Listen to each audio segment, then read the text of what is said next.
తెలంగాణ రాష్ట్రానికి చెందిన తక్కడబల్లి ప్రతిభ గారు ఇటీవల ఒక ఇంటర్వ్యూలో మాట్లాడుతూ, గత బీఆర్ఎస్ ప్రభుత్వంలో పనిచేసిన క్రీడా శాఖ మంత్రి నాతో అనుచిత వ్యాఖ్యలు చేశారని ఆమె చెప్పడం జరిగింది.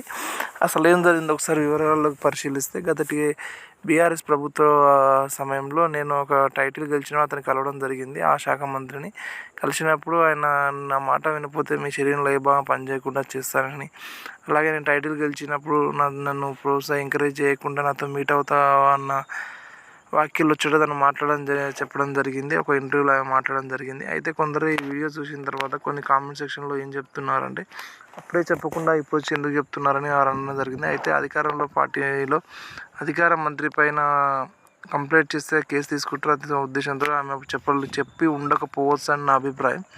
ఇప్పుడు కొద్దిగా ధైర్యం తీసుకొచ్చి చెప్పొచ్చని.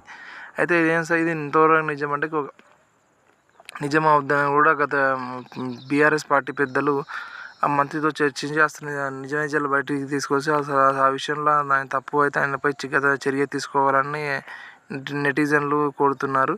అయితే మన దేశంలో క్రీడా వ్యవస్థ ఎలా ఉంటుందంటే, బాగా దేశంలో క్రికెట్ అనే ఆట చాలా ఫేమస్. అందుకే చాలామంది ఆటలో నైపుణ్యం సాధించడానికి ప్రయత్నం చేస్తారు. అయితే మిగతా రంగాల్లో కూడా ఇప్పుడు దేశ యువత ముందుకు పోవడానికి ప్రయత్నం చేస్తుంది. అయితే వాటికి ప్రభుత్వాలు ఎటువంటి ప్రోత్సాహాలు ఇవ్వకుండా వాళ్ళ సొంత టాలెంట్ తోటి సొంత కోచింగ్ వ్యవస్థ ఏర్పాటు చేసుకొని వాళ్ళు నిలదొక్కునే ప్రయత్నం చేస్తారు. వాళ్ళు నిలదొక్కున్న తర్వాతనే ప్రభుత్వ పెద్దలు వారిని పిలిపించి వారికి తగిన ప్రోత్సాహాలు అప్పుడు ప్రకటించడం జరుగుతుంది. కాబట్టి ఇప్పుడిప్పుడే దేశ యువత వివిధ రంగాల్లో అంటే ఆటలో వివిధ రకాల ఆటలు నైపుణ్యం సాధిస్తున్నారు. కాబట్టి ప్రభుత్వాలు అటువంటి వైఖరి ప్రదర్శించకూడదని నా అభిప్రాయం.